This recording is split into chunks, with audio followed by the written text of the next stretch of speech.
Mantle for the Marketplace. Today I have Jessica with us. We have a cool story of how we met. I know not really anything about her, and I met her on TikTok actually, and she bought some bulk ivermectin soap from me. So welcome, Jessica. Thank you. Welcome. I'm excited to be here. Good I'm morning. so excited to have you, and I'm so I love how we met. It's just Yeah. so cool. I So know. I was just flipping through and I was like, ah. I know that was so cool. Not, and then I was like, I should have her on the podcast. That would be so awesome. So Yay. welcome. Thank So you. tell us a little bit about who you are, where you're from, what you do. All right. My name is Jessica Sauls. I am from Beaufort, South Carolina. I now currently live in Savannah, Georgia. I have a salon in Pooler, Georgia, which is about 15-20 minutes away from my home. Uh, Full service salon. We do everything from haircuts, chemical colors. We spray tans, eyelash extensions. Now I have a masseuse. We do Japanese head spa. So we pretty much do everything in the salon. That is awesome. Is a Japanese head spa that thing that went viral with the water? Yes. Oh my gosh, I've always wanted to go in one of those. I've They look really actually cool. trained with the girls doing it, but I haven't really enjoyed it like the whole service, Yeah, start to finish. yeah. So I really need to do it, but I don't really have time to stop in my day and say, oh, I'm going to have a spa day. Oh, I know. Yeah, I work full time, have the podcast, have my business, and all the things, and a single mom. Oh, yeah. So yeah, I understand all that. So what else led you? How did you start your business? What led you to do that? Honestly, I don't know. I just one day, I was actually in food and beverage. I had been in food and beverage for quite some time, kind of climbed the corporate ladder. Yeah. Realized while I was in corporate world that it was a dog eat dog world. I'm a worker bee, and I put every bit of my heart into any job that I have, and I kept getting hurt, being in the corporate world. And so I just one day decided that, hey, I'm going to try something different. Um, I started apprenticing at a salon. When I was a little girl, I used to love to decorate or to dress my brother and sister up for Halloween. I was always into fashion because I traveled a lot. My parents were divorced very young, so I got to travel a lot. And would go to big city Chicago and see all the fashion and all the art, and I always loved it. And then the opportunity arose where I was able to do apprenticeship, and I was like, either I'm going to love it or I'm going to hate it. So I think I was 35. I took a leap of faith and started apprenticing doing hair. And immediately I fell in love. And just one day I was like, well, if I can do this and quit my job and do something totally out of the ordinary, I can pretty much do anything. And so I kind of told myself, if I love it, I'm just going to open up a shop. And so I got my license, and within that first couple months, I found a small shop, and quietly bought everything, and just decided, hey, I'm going to do it. And I opened up my shop. Um, I got the building in November of 2026, the beginning of December. Well, November, the end of November, my niece and her 8-week-old daughter was murdered in a quadruple, I guess, homicide murder in Oh Anchorage. my gosh. And it was my mother's baby sister, her daughter was murdered. And after that happened, my mom was like, I have to go to Alaska. And I was like, well, I really want to go. She was my Aunt Lori, and but I realized that the time was just so hard because I had just opened up my shop. And Yeah. so she was like, well, I'm going for 2 weeks. I said, Mom, I can't go for 2 weeks. So my baby sister ended up going with my mom to Alaska for 2 weeks. And during that time is when I started opening my shop. And I had no overhead. I just went in, my rent was cheap, like everything was already paid for. And so it just kind of flowed perfectly. My apprentice master actually came with me. And Mhm. so I started, and then 2 weeks later, she started. And so I slowly started building my business. Well, in between that, my mom came back, and we went and saw the Nutcracker, and my mom was sick. And I had known I could look at my mom and tell that she wasn't well. And Mhm. she ended up going to the doctor. In January, we found out she was stage 4 lung cancer. Oh, And wow. so my life at that point, I was married. Kind of, I didn't realize what was happening, you know what I mean? But it kind of just started spiraling. And I was always going to church. Then my mom got sick. I kind of fell away from church because I wanted to Mhm. be with her. Yeah. It kind of broke. I feel like because I let Jesus not be the center of my life at that time, that my life kind of spiraled. Oh, Um, yeah. I went through a divorce. It was a bad divorce. I lost my mother. Um, then I lost my grandmother. A few months after that, I lost my stepbrother. I went through the divorce. Like all these things started happening that were just because I wasn't putting God center. And Mhm. by the grace of God, him holding on to my belt buckle, I made it through that season. But that definitely Yes. was probably the hardest season of my life. And so back to the question of how it started, it was a rough start. Oh, yes. For uh, sure. but it, like I said, by the grace of God, I got through all Yeah. of that and am now Yeah. where I am today. Exactly. And it builds you and it makes you so much stronger. Oh, yeah. And I have seen over and over and over again, even with me, as soon as I started my business and I got my business license, my husband at the time left me like that same week. And then my daughter moved to her dad's house that same exact week. And so I was just like so heartbroken. But I had like a good circle around me that was like, don't quit, keep going, keep going, keep going, you know? I And know. and so like it was like so hard. But what I love about your story too is like it didn't start till 35. And it a lot of people think like if I don't have this or this by 30, like I'm not gonna do it or I can't do it. And so I love I think I was around 35 too. Yeah, I started in 2020 and it's 2026 and I'm 40 this year. So, yeah, around the same time. That's so cool. But yeah, Yeah. I love that too. I think that's very encouraging to a lot of people that, it's never too late to start. No, it's not. Yeah. And and the thing is now looking back, my mom, when she was sick, I spent, every minute that I could with her. And Uh-huh. she kept saying, why aren't you going to church? And I was like, Mom, I need to be with you. You know what I mean? And I don't regret the fact that I wasn't doing being with my spiritual walk with Jesus at that time, because I did have that opportunity to sit with my mom, you Oh, know, yeah. to be with my mom. And she did get on to me, you need to be in church, which my mom would never go to church. You know what I mean? My mom was a partier, like she was a free spirit and all the Yeah. things. Um, but I, I don't know where I was going with that. No, no, I completely understand. And I was going to say too, some of my best times with Jesus is when I'm, just with him in my own time, talking to him in my head and stuff like that. And so, but I'm so glad that, he got you through that and you are where you are today Yeah, and you're successful. And I know your mom's so proud of you for that. thank you. Um, and you wrote a book too, didn't you? I did. Okay. It's you have to feel to deal. Um, During that time with me backsliding, because I backslid quite a bit, and the girls that I had at the shop at the time, I praise them. You know what I mean? Because they were the ones that kind of kept it together for me as I Yeah. kind of just spiraled, and I knew that I was spiraling. I ended up dating a guy that we were like fire and gas. I mean, it was really, really bad. And it got really toxic and very abusive. Yeah. And um there was a point where I knew that if I didn't stop, that I was not going to make it. And it was Monday, and I was trying to get up, and I just did not want to get out of bed. And I was like, this isn't me. This is not who I've been my entire life. I knew I wasn't okay. Um, Mhm.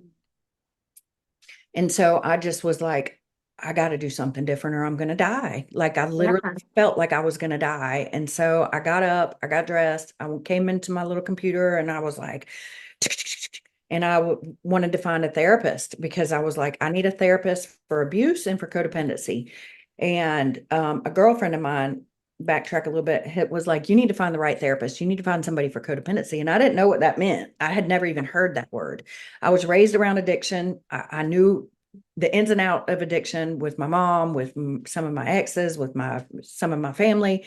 So I was very familiar with that, but I didn't understand codependency. And so I started Googling that too, because I was like, well, what is that? You know what I mean? And so that morning I got up and I was like, I'm going to find somebody. And so lo and behold, I found a company. I called them. I got on the phone with this lady, and I was kind of looking at the different therapists. And this one specifically was, one of the therapists. And she's like, um, well, I don't have anything coming up. She said, but I do have something today at 6 o'clock. And I was like, oh gosh, I looked at my schedule and I don't close until 6. And I knew I had an appointment. I said, I'll take it. I knew I had to go. I knew no matter what, if I had to change that appointment or whatever, I had to go. And it was just right around the corner from my shop. So I was like, this is perfect. And so, anyways, I ended up going. I was nervous. I'd been through therapy before for other situations, and it was always helpful to me, but it just, I don't know. I kept going in the same circle. My life was just this constant circle of making the same mistakes. And I felt like I was just doing the same thing over and over, but it was getting worse each time. And so I ended up meeting her and going in, and she started talking to me about Jesus. And I was just like, I knew immediately I was in the right spot. And so the appointment was for an hour. She actually ended up staying with me for 2 hours and didn't even charge me for the second hour. She prayed with me. I cried. I knew that God sent her to me. I knew it. And so I worked with her for years. And for the first couple of months, I was going to her every week. And then it went from every week to, I tried to do that every 2 weeks. And then I'd relapse and go back to this guy, and I'd go back for another week. Well, come to find out, during this, I was going through menopause. I noticed things were changing with me, and it was early, you know what I mean? So I knew that, like, my sweats, and I was just all over the place. And I was like, what is going on with me? Something's not right. So I called my gynecologist. I was like, listen, I think I'm going through menopause. And she was like, you're too young. You can't be. And I was like, okay. So I end up going to her, and she's like, no, you're not going through menopause. You're too young. But I knew something was not right with me. And so my therapist was like, well, maybe you need to get on some kind of a medication, and I was like, I'm not getting on medication. I refuse to get on medication because I don't want to be like everybody else in the world. Anyways, I went back and realized that I was going through menopause. She finally was like, you're postmenopausal. And I'm, because I was young. And she's like, it's the trauma that you've been through. Mhm. So I understood that. Well, they ended up putting me on something that I think they put me on Zoloft, and I stayed on it for 3 months. And I was like, no, I'm not staying on this stuff. And so I got off of it, and I spiraled again. And then um, after that, I ended up getting back on it and staying on it for 6 months. I promised myself, I was like, it was helping me. It was getting me to where I would sleep good at night. And so I slowly started taking it. And then Mhm. I feel like that is whenever I really started getting my head kind of normal again. Well, I went to therapy one day, and my therapist was like, I'd made a comment, I should write a book through everything I went through, because she was, kind of like, wow, you've been through it. And she's like, you should write a book. And I was like, well, I'm dyslexic. Like, I don't even read. I don't like to read, and we kind of giggled. And so she basically kind of pushed me forward, and she was like, well, why don't you start writing? Because I told her, I said, I used to write poetry to my mom, and she loved it. Aw. If I get in my head, sometimes I'll write poems. And so I dug out my old book one day, and I was like, you know what, I'm going to try. So I started writing, and my kid's nanny, I called him, was an English professor. And so he would help me a little bit. And it took me 2 years, and it's just a short story of my life. Um, but once I started healing my brain, I guess, you know what I mean, and slowing down, because I lived in fight or flight for pretty much 40 years, you know what I mean? And I didn't Yes. realize Yes. it, but because of everything that I went through as a child, and things that I went through with my mom, and my exes, and blah, blah, blah, like, I was constantly in this fight or flight.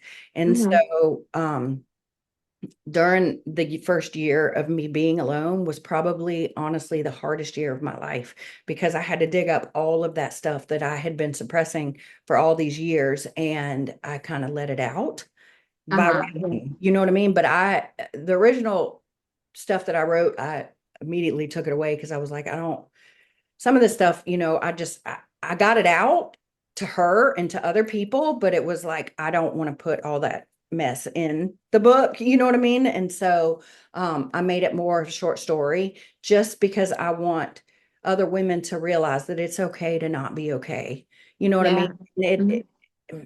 It's so hard when you are living in that fight or flight to recognize because it was so hard for me. I didn't, I thought I was normal when I was 30 years old, living my best life. You know what I mean? But honestly, I wasn't. And I was constantly trying to find out instead of going to Jesus. You know what I mean? And so for me to go through the things that I went through really did, like you said, it opened your eyes and it makes you stronger, It but you've does. got to stop and you've got to realize that the only person I was fighting was myself at the end of the day. Yeah, Like, I had to stop fighting. I had to stop trying to be in control because you can't, you're not going to win like that. exactly. Yeah. And that's That's where the so whole good. you have to feel to deal comes from because I wouldn't feel. I would find something else to that codependency. You know what I mean? I was trying to fix everybody else in my life. I was trying to fix my family, the ones that were addicted. I was constantly trying to fix them instead of trying to fix Mhm. myself, And so when I finally, my last relationship put me in my place, honestly, I hate that I went through it with him. You know what I mean? I hate the things that happened between us.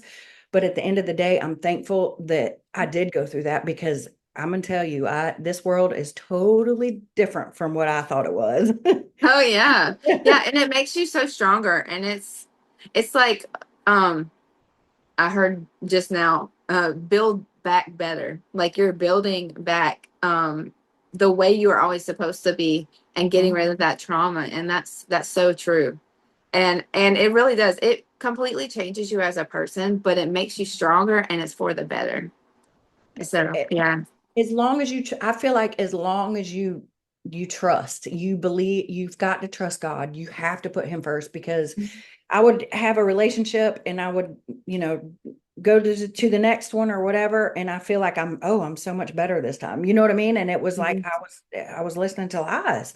I wasn't putting in the work for myself. You know what I mean? Oh yeah.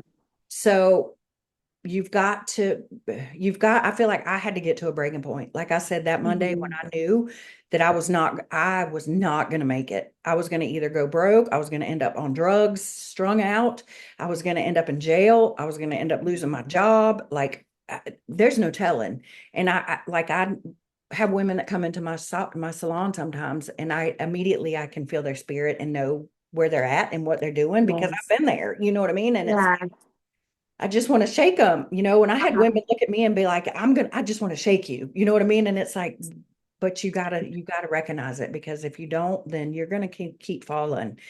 And it's so sad because I do see it quite a bit where these women are still falling and I just want to catch Yeah.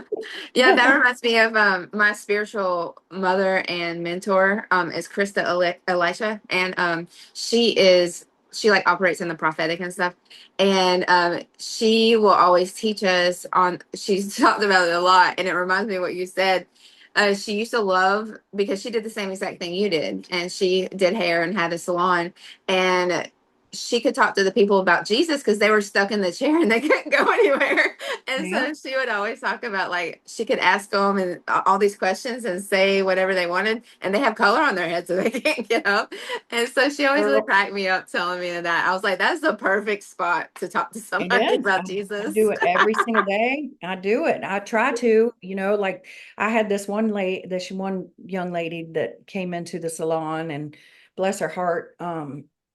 I immediately, I just knew, I could tell everything about her. And she came in a couple times and then I was like, God, please help me. It was almost like it was like I didn't know what to say to her because I didn't want her to not come back and I Yeah. didn't want to offend her, because there are people in this world that like don't want to hear it. Oh yeah. Yeah. So I was like, God, please help me just say one thing, please just one thing. And so she was on and on and on, and she was drinking. So she was a little tipsy. And I finally got it just was like, well, I said, well, do you go to church?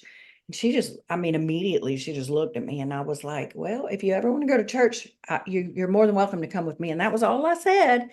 And now she's moved. And next thing I know, she's putting Facebook posts about her going to church. And I'm just like, Yes, you did. I love that so much. no, I mean, I don't know if it was me. I don't know who it was, but it was just, I was just like, thank goodness, that Yeah, whatever got into her, hopefully, she's really trying to be better, and so yeah. I I love that. agree with your mentor that it is the perfect spot. And it is, I feel like that's kind of my calling, is Yeah, to help these women and these men and invite them, just even if it's 2 words, just say God loves you or whatever, like you just little bit. That's all it takes sometimes. exactly. I was gonna say is it can either you planted a seed, but there could have been other seeds planted along the way, and then Mhm. your seed could have been the one that like made it click, and they were like, you know what, nothing else is working in my life. Let me try Yep. this. You know. Yep. So that is so awesome. I love that. Your story is amazing. Thank you. So has your business, has it taught you anything about yourself other Yeah. than like you really feel like um it's your calling in your place there? Has it taught you have once you started, I'm trying to get the right words here. Once you started it, did it show you, did something come out of you that you didn't know was in you? Like maybe some kind of creativity or some kind of work ethic or something like that that was kind of like a surprise? Um,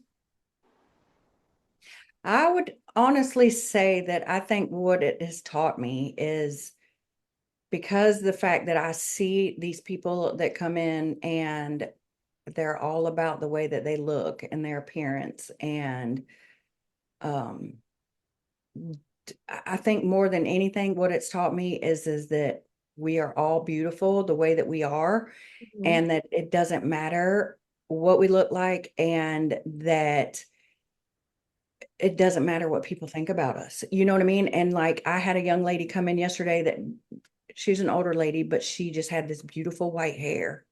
And she was like, I just don't feel good and da da da. I don't know what to do. And I said, she wanted to color it. And I'm like, she's like, and I need low maintenance. And I said, well, we're not going to color your hair. Your hair is beautiful. You are beautiful, just the way that God made you. You know I what I mean? love that. I'm constantly seeing, feeling, I feel like lately, like instead of me making $85 on a color, which I could have easily made 120, 150 bucks on this lady, I geared her into telling her that she was a beautiful being, you know what I mean? And I Yeah. got a haircut out of her, you know what I Mhm. mean? Because I don't, my job is I feel like now is to let these women know that they are beautiful just the way Mhm. that they are, and be what God made you to be. You know what I mean? And I Oh feel yeah. like, so I have noticed myself turning color clients away. You know what I mean? Not that I'm turning them away. I'm trying to just mentor them into realizing that they don't need all that stuff to be Yeah. beautiful. You know what I mean? You don't need all this color on your hair to be beautiful. I have another lady, an older lady that's got beautiful, beautiful white hair, and she's constantly putting this red box dye on her hair, and she does it herself, but I'm constantly like, when are you gonna stop? When are you gonna stop? Yeah. And she's just always so tickled at me. She's like, I'm just not ready. And I'm like, okay, well, I'm ready when you are. And so I I think love that's that. kind of where I'm at right now, and what I've learned is that I don't really care what people think about me or say about me on the other side, or I That's just so good. Yeah. but I do like to be creative now. Don't get me wrong. I do like to do wild colors and stuff like that. And I will do it because I know that a lot of women, do struggle with they are insecure. You know what I mean? And Yeah. so, I've been insecure most of my life. I was insecure, and I Mhm. feel like that insecurity, I also believe, comes with not having faith in Jesus. You Yeah. know what I mean? And so the more I feel like I'm filled with the Holy Spirit and with Jesus or Yeshua, I I don't care what people think about me, Oh, and so exactly. I Yeah, walk that in goes back to confidence. the fear of man, and Yeah. because it's a real thing. A lot of people Oh yeah. are you know have I that. see it more and more and more, girl, every day. Oh yeah. And what you Whew. said too about like in the Ozempic world and everybody wanting to be like magically skinny and all the things that is going on right now. I love that you said that about the beauty, and that is so true. And like you're just instilling identity into people whenever they come into your salon. And so you're definitely like you have a whole ministry going on and don't even realize it. Yeah, I try. Well, I, I couple well 2 years ago I got my master's degree in Christian life coaching, because Oh. I while I was going through therapy after I wrote my book, um I made another joke I should just be a therapist, and she was like, yep, you should be. And I was like, well, I'm not going back to school for 10 years to be a therapist. And she was like, well, there's other ways around it, you could do this. She sends me a link and I get online. What do I do? And here I am 4 years into being online taking these classes, and I got my master's in codependency, or excuse me, trauma. And my long-term goal is to minister to women that have been through abuse and drug addiction and all of that. And after I got my master's, I asked Jesus, I said, listen, if you really want me to do this, you've got to help me find a way. I've got to have an office. And so 2 years ago, I was able to expand in my salon for the third time. And now I have an Oh. office. Um, so that's kind of what this year I decided I'm going to try to take a year off because I'm schooled out. I need a Hmm. break. Um, and so that's kind of like my long-term goal is to start life coaching for women that have been through it. And so he'll make a way, girl. I'm telling you, the Yes, that is such a you blessing. asked. I love that. And like I don't really party anymore. I used to go out partying all the time, and I giggle to myself because I was one that liked to be in the club dancing years ago. You know what I Mhm. mean? And I've been single for 5 years, almost, well, 5 years now, and I don't, I go to work and I hear everybody's drama and I'm trying to lift everybody, and it drains you a little bit. And so then it's like I go home and I just want to be home, and so Yeah, my whole life has changed. that is so good. God is so good. I love Yeah, that. it's That so is, you good. have such a testimony. And I have a friend that also took, she's a trauma informed coach. And Uh-huh. so like it's so needed. And so I'm called to like the brokenhearted because I've been brokenhearted. Like what you go through is those that you're called to usually. And so I love that so much because I was like, we're along the same line. Hmm. I helped one of my friends do like counseling, like Christian counseling and stuff. But it's just uh me not being like completely certified, but just helping people walk through life situations and stuff like that. So that is so cool. You have all kind of stuff under your belt, don't you? I do. Yeah. I mean, I don't think I'm going to be standing behind that chair. You know what I mean? And I Yeah. don't think I'll ever stop working. So, um, I want God to lead me in the right direction, because Yeah, like you said, it's so needed.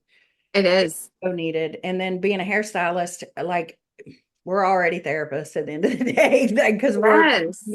listening to everybody's stuff. And so, I mean, I just feel like me going through everything that I've been through, like you said, we all have our own testimony. And my Yeah. testimony, like I want to help people because it is a Yeah. hard world, and it is hard to get up sometimes, and uh, it's tough in these streets, like. Yes. For sure, for sure. And it really is that like I think everybody has some kind of brokenness and they need, that healing and they need someone to lift them up and minister to them. And so I love that you're doing all that because it is very much needed.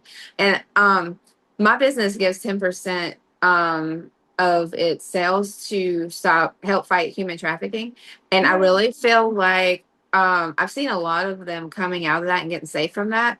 And I feel like there's going to be people like you that will be needed to help heal these women, even boys too, kids. And so I just really see a lot of that coming in the future that's going to be needed. Oh yeah, I Yeah, agree 100%. yeah. It's a broken world. It Um, really is. and I feel like, again, when I went through the things I went through the last time, um, my mom was kind of like a little hippie child, and I was raised, to look at the rainbow. You know what I mean? Like it's all rainbows and sunshine. I was raised Yes. my whole life, and that's how I lived my life. Mhm. And after I went through what I went through, I saw things that I have experienced things in that relationship that and I mean, it's still thinking about it. I'm just like, wow, you know what I mean? Like, wow, this is really a dark world. And it Mhm. opened my eyes to see, I guess, reality, you know what I mean? Yeah. And to really dig inside and realize that the world is not all sunshine and rainbows. Yeah. But, Yeah. and going through that now, I have two boys. I have one that's 28 and one that's 25.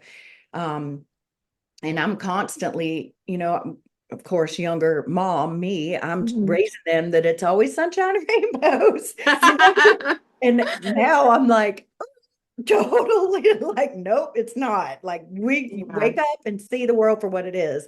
And so Yeah. they're always like, Mom. And I'm like, listen, you got to see it for what it is. Because if you don't, then you're going to be like I was for 45 years. And you don't want to live Mhm. your life like that.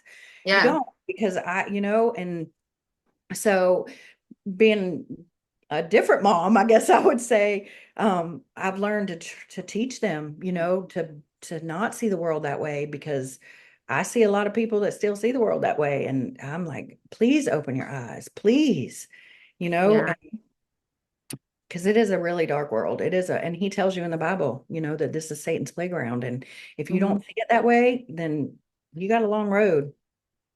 Yeah. You gotta be careful of the wolves in sheep's clothing too. Oh yeah, yeah. And he's giving, Yeah. yeah, now I see it. Like I'm like, I can be in a room full of people and I'm just like, oh, yeah. Yeah. I know. My So I, spirit. I feel Go like ahead. you're a feeler like me. Oh, yes, So 100. like I walk into a room and like I can just feel everything going on, and then I'll have to like, command the atmosphere because I'm Yep. like the Lord's with me and I'm here, and Yep. so all that has to go. I'm like, calm down. I went to New Orleans for my birthday. I just turned 50 in January. And so I was like, oh, I'm going to have a little disco party for my birthday. And then I decided, no, I'm not going to do that. I don't do that anymore. And then I was like, okay, well, then I'm going to go to New Orleans. My dad was going, and I've always wanted to go to New Orleans. Some of my friends are like, you're not going to like it. Some of my friends were like, oh, you're going to love it, and I'm like, okay, well, I want to go because I've never been. I've always wanted to go. Girl, I stepped foot in the French Quarter and immediately was I like, bet. oh, oh. I bet. Oh my God. Immediately, and it was during Mardi Gras, and I was, I can I, imagine. I literally was like there. Whew, And I it was was ready to Mardi go. Gras. God probably sent you there on an assignment to I pray.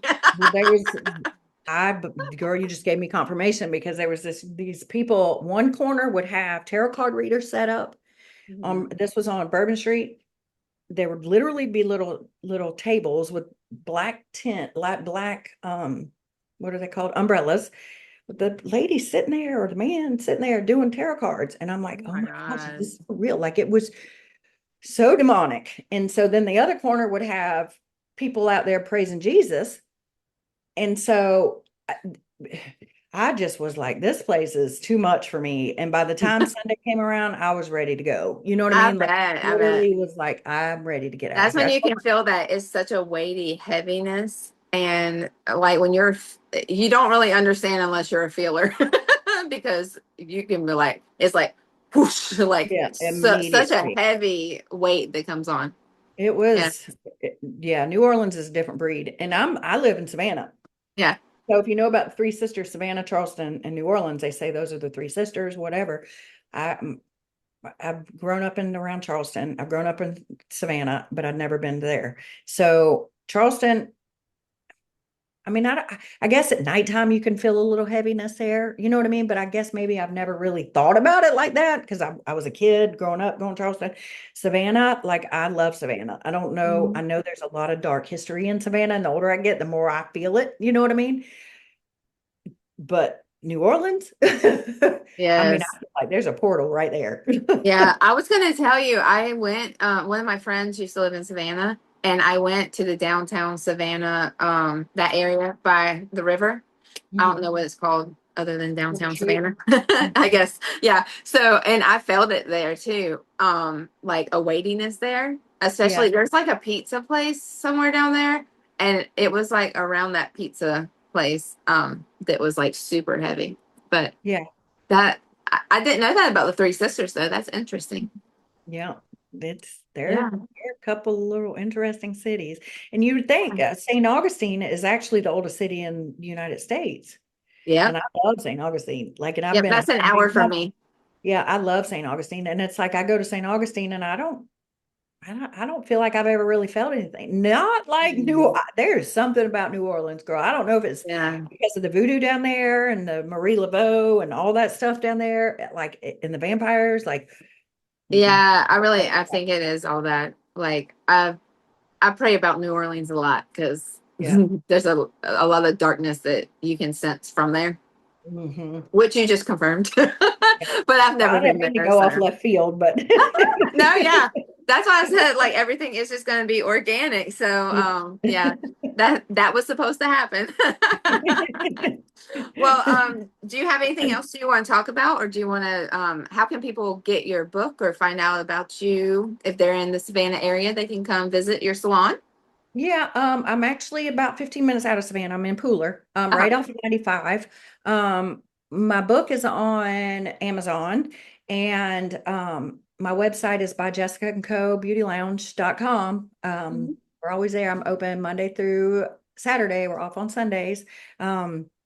But yeah, that's where you can check us out. There's 9 of us total. Um, and I love all my girls. We're all believers, so that makes a big difference. That does. It makes a really big difference. We pray together, and we just are a little sisterhood, and we love each other. So yeah. Um, that's really about it as far as my business. I never saw it coming, and I just Yeah, keep on going. same. I keep trucking. I still got I told my dad, I was like, I think I still got 18 more years until I can retire and get my Social Security. And he just giggles at me because I was like, after that, then that's whenever I still want to keep my business. Um, God willing. Yeah. But I do want to start doing my ministry at some point. I want to kind of step away from being behind the chair so much to do my ministry. That is my long-term goal. That is so good. Well, I loved having you on the podcast, and I Yes. will definitely, whenever it posts in all the comments section, I'll put how to contact you and where to get your book and all Thanks. that stuff. And I really feel like God set us up for a divine connection. Me too, I know. girl. I'm so excited you reached out to me on TikTok to get that. Yeah. It was that Before we so go, I wanted you to talk about, I forgot about that, to talk about the natural products and what led you to carry those in your shop. okay. Well, that goes back to my mom and cancer. Hmm. Um, my grandmother, my dad's mom passed away of cancer, but then that was, during when I was still in the world. Hmm. Um, my mom got cancer, and when my mom was my best friend and my biggest fan, she could also be my enemy at sometimes. But she was definitely one in a million. And when she got sick, I went down the rabbit hole because I'm good about getting down these rabbit holes, and started learning about how or what cancer really was. And Hmm. that's when I started opening to how dark the world is and how bad the world is. And Yes. so I got into the CBD oils. And so I started learning about that. And I was like, Mom, let's get an RV. Let's go to California. Let's get you on this oil. And my mom was broken, and she kind of gave up, and I watched that. And so I always kind of knew that I wanted to go green because my mom was kind of into all that stuff as well, the cleaner oils. And, then I kind of put it towards like she was doing all this oil stuff because she was into doing things that she shouldn't have been doing. Um, but the more I started researching, the more, my heart was like, yeah, this is the way, And so when I opened my salon, actually, I knew that I wanted to be a green salon.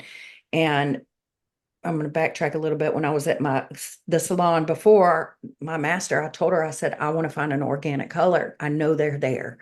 And this was years ago before, it was just starting to come. And so we went to a hair show, and that was my mission, to find a color line that was cleaner than all the other color lines. And that's when I found all nutrient.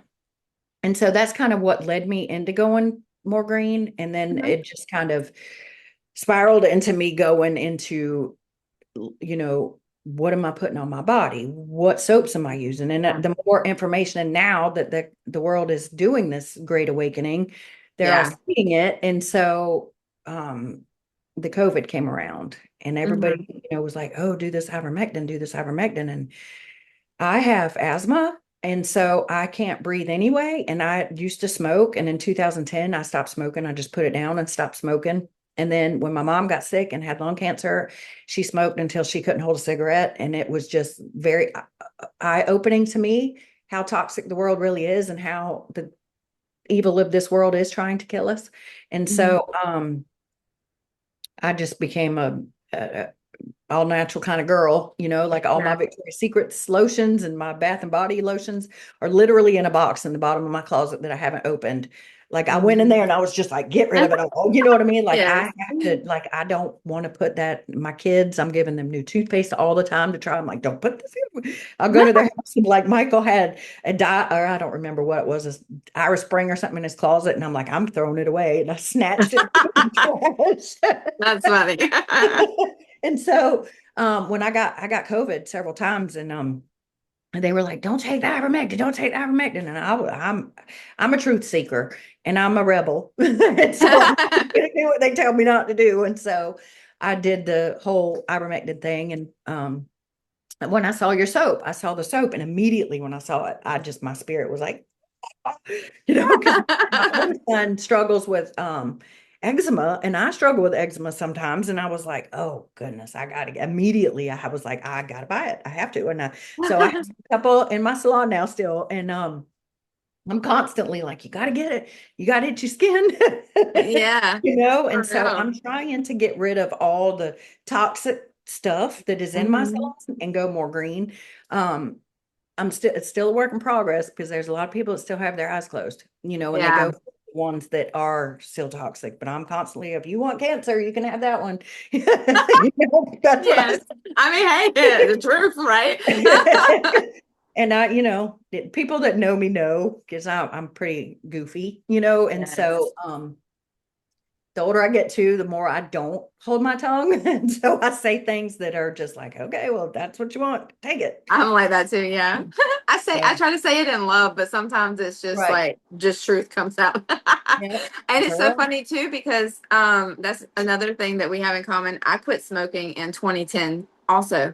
Whenever I had just come out of the world, found Jesus, and then I got baptized in 2010. Yeah.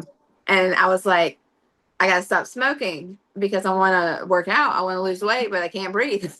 Yeah, I couldn't So breathe either. I was tired of not being able yeah, to breathe.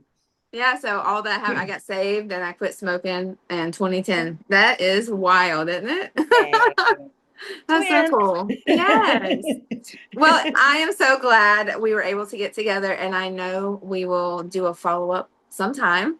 Yeah, please. And it's such a blessing that we got to know each other, and God had our paths cross. Um, Yeah. and so I just want to pray for you and your business, and so I just thank you, Father, for Jessica, for this time that we had on this podcast, for her business and all the good things you have in store for her. I just thank you for sending the customers and the clients that not only for her business but for the ministry you've given her with her coaching and everything, so that she can be the hands and feet for you and just send healing into the women and the men that come across her